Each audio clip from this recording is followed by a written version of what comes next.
안녕하세요. 독자와 한결의 소통, 독한 소통 진행을 맡은 최유나, 임지선입니다. 네, 여러분 반갑습니다. 네, 오늘은 독한 소통을 진행하기에 앞서서 독자 여러분과 꼭 나누고 싶은 소식이 있어서 가지고 왔습니다. 바로 한결의 네이버 구독자가 200만을 돌파했다는 소식인데요. 200만? 뭐 그게 그렇게 대수인가? 라고 생각하시는 분들 있을 것 같지만요. 매우 어려운 일입니다. 국내 언론사 중에 200만 넘은 언론사 정말 몇 개 안 되고요.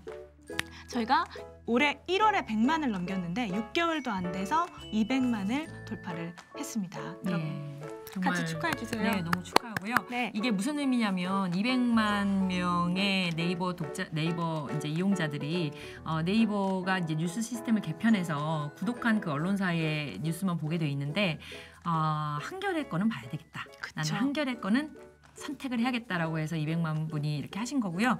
그런 이제 뭐 선택을 받은 만큼 저희도 더 분발해야겠죠? 네, 더 좋은 콘텐츠로 꼭 보답을 하도록 하겠습니다. 네. 저희가 지난주에 1회 방송이 나갔는데 독자센터에 전화가 왔다고 합니다. 네. 어떤 전화였습니까? 제가 전화 내용을 전달받고 깜짝 놀랐습니다. 네. 독한 소통이라는 우리의 무려 코너 이름과 네. 제 이름이 네. 정확히 박힌 그 의견이었는데요. 네. 임지선 기자가 주주가 6만 9천 명이라고 방송에 나와서 얘기를 했는데 사실 6만 7천 명 아니냐. 이게 내가 맞다. 이렇게 해서 제가 깜짝 놀라가지고 네, 확인을 해봤습니다. 팩트체크를 하셨죠. 네, 주주센터에 문의를 해봤더니요. 저희가 3월에 주주총회 때 이제 그 숫자를 발표했었는데 6만 9,490명. 오. 반올림 해도 6만 9천 명. 네. 아주 아슬아슬하게 정확하게 됐고요. 네. 근데 여기에 이제 그 내가 더 하고 싶다. 그렇죠. 7만 가자. 뭐 이렇게 하시고 싶으신 분은 이제 여기로 연락 주시면 네. 됩니다. JU 골뱅이 주주죠. 골뱅이 한이.co.kr입니다. 네. 네, 그러면 오늘 방송을 본격적으로 시작해 보겠습니다. 이번 주에 독자의 관심이 가장 뜨거웠던 기사부터 다룰 건데요. 오늘은 먼저 댓글부터 좀 읽어드리겠습니다. 그래서 신나니? 휴, 이제 정말 한겨레도 끊어야 하나? 한겨레는 대통령의 열등감 있어? 네, 이런 댓글이 달렸는데요. 도대체 어떤 기사이길래 이런 심상치 않은 댓글이 달렸는지 궁금하시죠? 소개를 해드릴게요. 6월 24일 인터넷에만 보도된 기사입니다. 문 대통령 국정수행 부정평가 48.3%, 긍정평가 앞질러라는 제목이죠. 네. 사실 저희 인터넷 한겨레, 그러니까 한겨레 홈페이지에는 댓글이 별로 없었어요. 그런데 SNS에서는 아주 상황이 달랐습니다. 트위터와 페이스북에 오늘 한 오후 2시까지 모두 한 140여 개의 댓글이 달렸어요. 사실 트위터, 페이스북에 댓글 다시는 분 그렇게 많지는 않은데 이 정도면 매우 이례적인 수치입니다. 댓글 몇 개만 더 읽어볼까요? 네, 제가 하나 읽어드릴게요. 아유 좋으시겠습니다. 그동안 긍정적 평가가 나올 만한 건 보도 자제하고 부정적 평가가 나올 때만 뻥튀기 하셨는데 드디어 효과가 나오는 것 같아서 아주 만족하시는 것 같습니다. 네, 한국 대통령 중에서 임기 중반에 긍정평가와 지지도가 46%를 넘어가는 분이 몇 분이나 있으셨던가요? 기사 제목만 보면 무슨 일이라도 크게 벌어진 줄 알겠어요. 임기 3년 차에 40%의 지지율을 유지하고 계십니다. 제가 보기에는 아주 잘하고 계신 증거로 보이는데요. 라는 댓글도 있었고요. 네, 그리고 내용에 대해서는 비판인 것 같은데 윤석열 검찰총장 지명이야말로 긍정평가 사안인데 참 한겨레는 정말 타락하는구나 이런 의견도 있었습니다. 네, 제가 140여 개의 댓글을 좀 종합해 보면 결국에 독자분들이 비판하시는 지점은 여긴 것 같아요.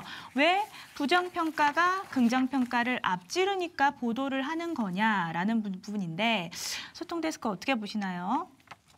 그러니까 앞으로도 이런 질문들이나 댓글들에 답해야 될 때가 많을 텐데 사실 어려운 지점은 얘기들이 사실 변명 아닌 변명으로 들릴까 봐 좀 걱정되는 지점도 있어요. 그런데 일단은 4가지 정도로 나눠서 생각을 해봤어요. 네. 첫 번째는 우리가 이런 식의 여론조사를 어떻게 보도해왔지를 좀 봤어요. 네. 이게 조금 설명을 드리자면 국내 여론조사 기관들이 있어요. 한국갤럽이나 리얼미터 같은 여론조사 전문 기관들이 있는데 여기서 매주 매주 그냥 일상적으로 밥 먹듯이 국정수행 평가에 대한 지지율 조사를 하고 그거에 대한 분석 자료를 내요. 그렇죠. 그리고 그게 기자들한테 전달이 되는데 네. 그럼 매주 이제 이메일을 열었을 때 분석 자료가 와 있단 말이에요. 네. 그랬을 때 지금의 문재인 정부의 지지율은 사실 비슷한 긍정부정의 비슷한 정도에서 엎치락뒤치락하면서 비슷하게 계속 갔단 말이에요. 그래서 지난달에는 긍정평가가 부정평가를 근소하게 앞섰을 때 그때 한 번 썼어요.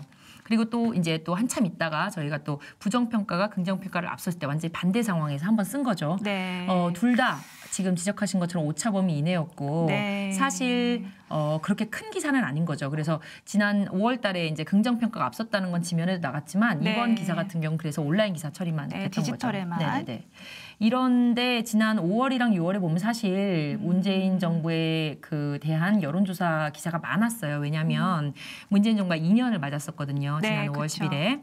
그래서 저희도 5월 7일부터 시작해서 쭉 정치, 경제, 사회 전 분야에 걸쳐서 문재인 정부에 대해서 시민들이 어떻게 평가하고 그리고 또 그거에 대해서 전문가들은 어떤 얘기를 하는지 다각도로 실었었는데요. 사실 취임 2년이라면 앞으로 더 잘해라는 채찍질을 더 많이 하게 될 시기이기도 해서 저희가 여러 가지 기사를 내놨을 때 더 채찍질 왜 안 하냐 이런 지적도 있었어요. 받았죠. 그래서 사실 이런 기사에는 한겨레 정치 기사가 최근에 이제 갖고 있는 딜레마기도 한데 양극단에 아주 매서운 지적이 같이 쏟아져 들어오는 경우가 많습니다.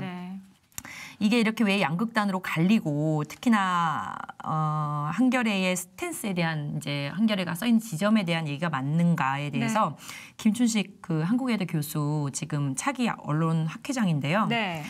얘기를 좀 들어봤어요. 그랬더니 이런 얘기를 하시더라고요. 이제 조금 그 부분 제가 말씀 전달을 좀 드릴게요.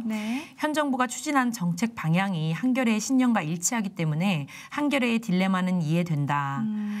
근데 한겨레가 신념에 치우치다 보니 정부 정책이 예상치 못한 문제점을 일부러 언급하지 않으려는 듯한 인상을 오히려. 받는다. 그렇게 되면 정파적이 되는 거다. 자기도 나도 사회과학 분야의 연구를 하지만 이론과 현실을 완전히 설명하지 못하기 때문에 사회과학은 오류가 많다. 정부는 그런 이제 사회과학을 기본으로 한 이제 정책 방향을 내세울 때 거기에 오류가 있을 수 있고 이 부분에 대해서 잘 갈 수 있게 도와주려면 비판을 하고 이제 보완책을 내놔야 되는 게 언론의 역할이다. 라는 얘기를 했어요. 이 부분에 대해서 이제 지난 30년 동안 이제 한겨레가 상대적으로 진보적인 정권이 이제 탄생을 할 때마다 이 부분의 딜레마를 계속해서 겪었던 게 사실이고, 그리고 더 이제 더 지켜줬으면 하는 마음에서 더 매섭게 이 부분에 대한 질책을 하시는 부분들 어떻게 보면은 더 늘어나고 있는데요. 말씀하세요. 말씀하세요. 여론조사 보도를 보고 같은 보도를 보고라도 이렇게 양극단으로 독자 의견이 갈리잖아요. 이렇기 때문에 저는 오히려 한겨레에서 여론조사 보도의 기준이 더 명확해야 한다 이런 생각이 들어요. 한겨레 앞으로 어떻게 여론조사를 보도를 할까요? 여론조사 보도가 이제 지금 아까 말씀드린 것처럼 저희가 준비한 이제 아주 대대적인 그리고 참여한 시민들에 대한 따로 인터뷰도 있고 전문가까지 있는 그런 이제 여론조사 기사 구성이 있는 반면에 이제 이런 매주 이제 밥 먹듯 하는 여론조사, 정치인들은 신경을 많이 쓰지만 사실 뉴스 가치에서는 떨어질 수 있는 여론조사들이 있거든요. 이 여론조사 보도에 있어서는 앞으로 정치부에 제가 이제 문의도 하고 같이 인원도 해봤는데 오차범위 내의 여론조사라고 하면 이렇게 확정적인 제목으로 뽑기도 어렵고 전달됐을 때 오해의 소지도 있기 때문에 오차범위 내의 여론조사 보도는 되도록 하지 않는 쪽으로 신중을 기하겠다 이런 얘기를 하더라고요. 알겠습니다. 여기까지 말씀을 드려보고요. 한번 댓글을 조금 읽어볼까요? 오늘 유튜브에 저희 방송이 좀 늦었나 봐요. 그래서 유튜브가 늦는다 이런 게 안타까운 이제 그런 댓글들이 방송 시간을 엄수하자 이런 게 맞나요? 당연히 엄수해야 되는데 조금 늦어진 것 같고 오늘 아시다시피 여러분 고민정 청와대 대변인이 나오시죠. 조금만 기다리면 나오십니다. 저희가 그럼 빨리 진행을 하도록 하겠습니다. 이번 주에는 그럼 어떤 독자의 소리가 도착했는지 함께 들어볼 건데요. 이번 주는 좀 독특하게 기자가 저희에게 의견을 보내줬습니다. 한겨레 기자가요? 아니죠. 당연히 한겨레 기자는 아니고요. 동종업계에서 근무하는 타사 기자가 한겨레를 애정하는 마음을 담아서 의견을 보내줬어요. 한번 들어보시죠. 네. 오늘은 실망한 일이 좀 있었습니다. 쌍용차 해고 노동자와 용산 참사 생존자 관련 소식이었는데요. 저는 꽤 오랫동안 한겨레를 봤고 두 사건이 발생했을 때도 대학생이라서 대강의 사정은 알고 있는 편입니다. 근데 제 주변의 다른 사람들은 그렇지 않더라고요. 특히 좀 더 어린 친구들은.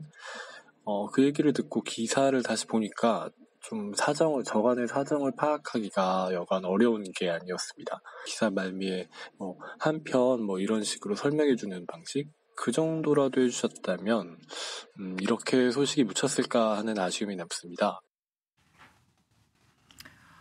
기사를 왜 더 친절하게 쓰지 못하냐. 그쵸. 이게 나는 그래도 관심을 갖고 있어서 쭉 여태 기사를 읽어왔지만 네.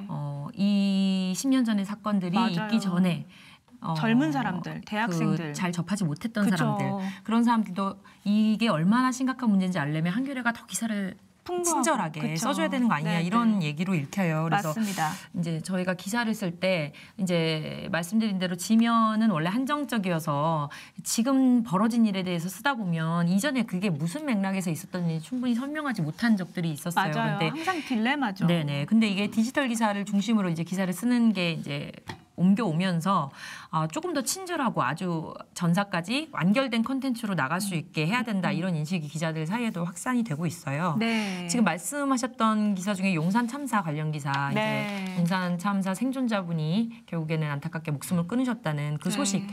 그 소식이 이제 원고지 200자 원고지 6매 분량, 네. 1,200자 정도, 네. 그 정도로 작게 기사 지면에 이제 쓰였는데 네.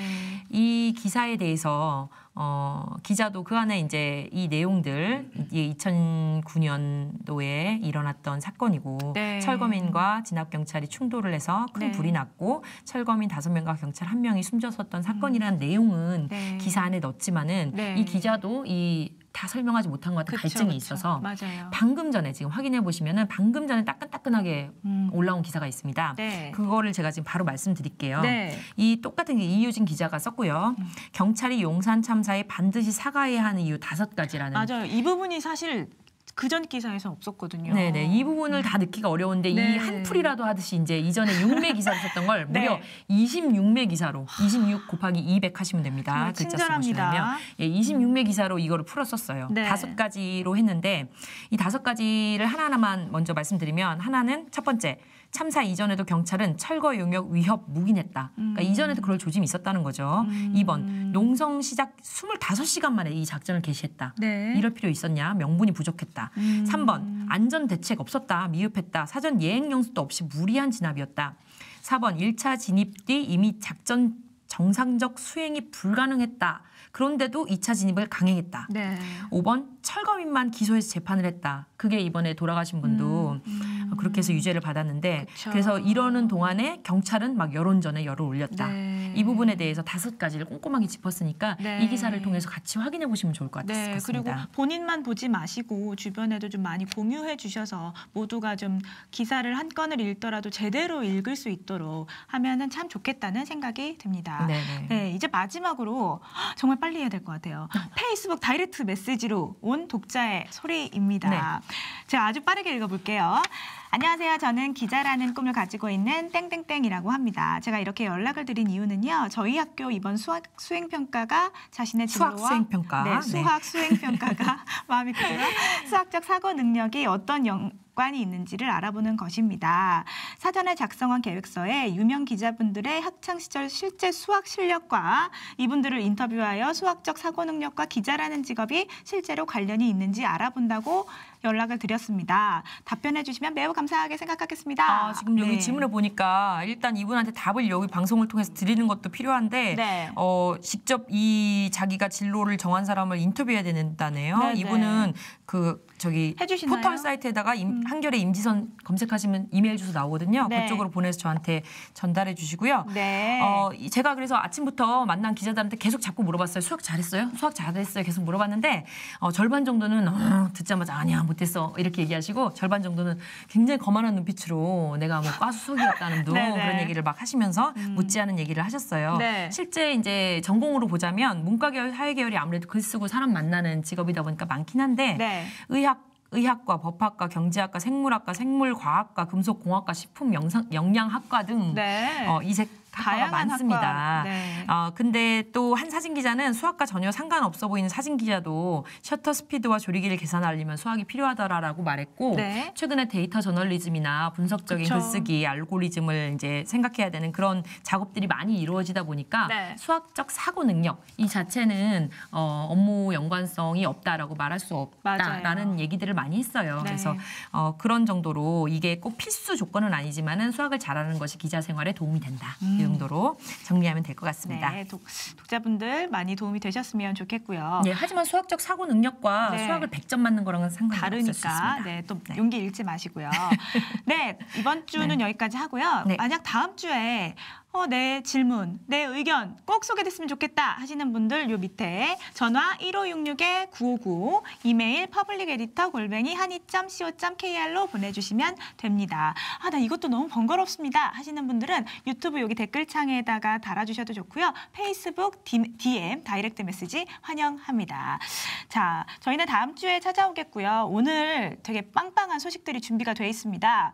뉴스룸 톡에서는요. 삼성 국외공장과 경찰의 유착 관계를 보도를 할 거고요. 이슈인에서는 고민정 청와대 대변인이 출연을 합니다. 여러분 끝까지 시청해 주세요. 저희는 다음 주에 올게요. 감사합니다. 감사합니다.